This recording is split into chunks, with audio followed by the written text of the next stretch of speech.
নমস্কার, দেখছেন কলকাতা টিভি। আপনাদের সঙ্গে আমি ইন্দ্রাণী। শুরু করছি সংবাদ শেয়ার। কিন্তু খবরের দিকে নজর রাখবো। শিক্ষক উপাচার্য নিয়োগে বদল আনছে ইউজিসি।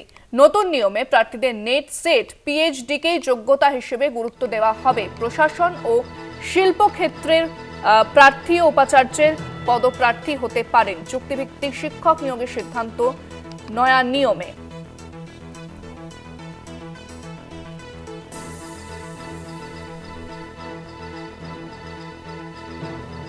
যে খবরের দিকে নজর রেখেছে, শিক্ষক উপাচার্য নিয়োগে বদল আনছে ইউজিসি। এ বিষয়ে আমরা বিস্তারিত কথা বলবো। আমাদের সঙ্গে ফোনে রয়েছেন কার্যনির্বাহী সম্পাদক শুভাশিস মৈত্র। শুভাশিস দা, এই বিষয়ে ঠিক কি কি সিদ্ধান্ত আরো নেওয়া হয়েছে, বিস্তারিত কি জানা যাচ্ছে? হ্যাঁ, তার আগে বলে নিই, আমি অবসর নিয়েছি। আমি এখন আর তোমাদের কার্যনির্বাহী সম্পাদক নয়। যেটা আমি তাতে দুটো জিনিস মনে হচ্ছে। একটা হচ্ছে যে শিক্ষা জগতের বাইরের থেকে বিভিন্ন ব্যক্তিকে কেন্দ্রীয় সরকার রাজ্যের বিশ্ববিদ্যালয়গুলোতে এবং কেন্দ্রীয় বিশ্ববিদ্যালয়গুলোতে নিয়োগ করতে চান। এটা অতীতেও ছিল, এটা নতুন কিছু নয়। কিন্তু নতুন যেটা, সেটা হচ্ছে গিয়ে কারা ভাইস চ্যান্সেলর হবেন সেই কমিটি পুরোটাই তৈরি করবেন গভর্নর। এটা তার মানে রাজ্যের হাতে যে ক্ষমতাটা ছিল সেটা কেড়ে নেওয়া হলো।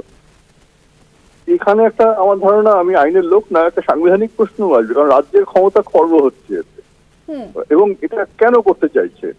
তুমি দেখবে যে পশ্চিমবঙ্গে, কেরালায়, তামিলনাড়ুতে রাজ্যপালদের সঙ্গে রাজ্য সরকারগুলো, অন্ধ্রেও ছিল এটা, অন্ধ্রে এখন অবশ্য অন্য সরকার, উপাচার্য নিয়োগ নিয়ে বহুদিন ধরে সমস্যা চলছে এবং সুপ্রিম কোর্টে মামলাগুলো গেছে। সুপ্রিম কোর্ট বলেছে আলোচনা করে মিটিয়ে নিতে, কিন্তু সেটা সবটা এখনো মেটেও নি।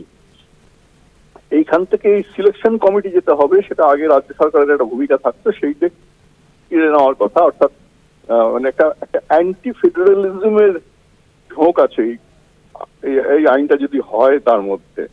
এবং সেক্ষেত্রে এখন যারা ক্ষমতায় আছে বিজেপি, তারা চাইবে যে তাদের লোকজন সবাইকে নিয়ে এসে এই সমস্ত জায়গাগুলোতে বসিয়ে দেওয়া। এটাতে আমার ধারণা রাজ্য সরকারগুলো মানবে বলে আমার মনে হয় না। বিষয়টা নিশ্চয়ই আদালতে যাবে এবং এটা সবচেয়ে বড় যে সমস্যাটা এখানে আছে, রাজ্য সরকারগুলোর সাথে, যেহেতু এটা যুগ্ম তালিকায় আছে, রাজ্য সরকারের সঙ্গে কোনো রকম আলোচনা না করে রাজ্য সরকারের হাত থেকে একটা ক্ষমতা কেড়ে নেওয়া হচ্ছে। এটা একটা খুবই আনপ্রেসিডেন্টেড ব্যাপার। দেখার আছে যে রাজ্য সরকারগুলো কিভাবে রিয়াক্ট করে ঘটনায়। যদিও এটা প্রস্তাবিত আইন, এখনো ফাইনাল হয়নি, শোনা যাচ্ছে, কিন্তু সেদিকে কি যাচ্ছে।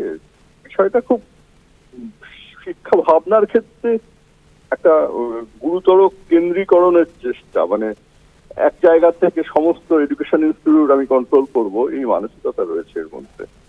ইন্দ্রাণী, একেবারে অনেক ধন্যবাদ শুভাশিস দা। শিক্ষক উপাচার্য নিয়োগে বদল আনছে ইউজিসি। নতুন নিয়মে প্রার্থীদের নেট, সেট, পিএইচডিকেই যোগ্যতা হিসেবে গুরুত্ব দেওয়া হবে। প্রশাসন ও শিল্প ক্ষেত্রে প্রার্থী ও উপাচার্যের পদপ্রার্থী হতে পারেন।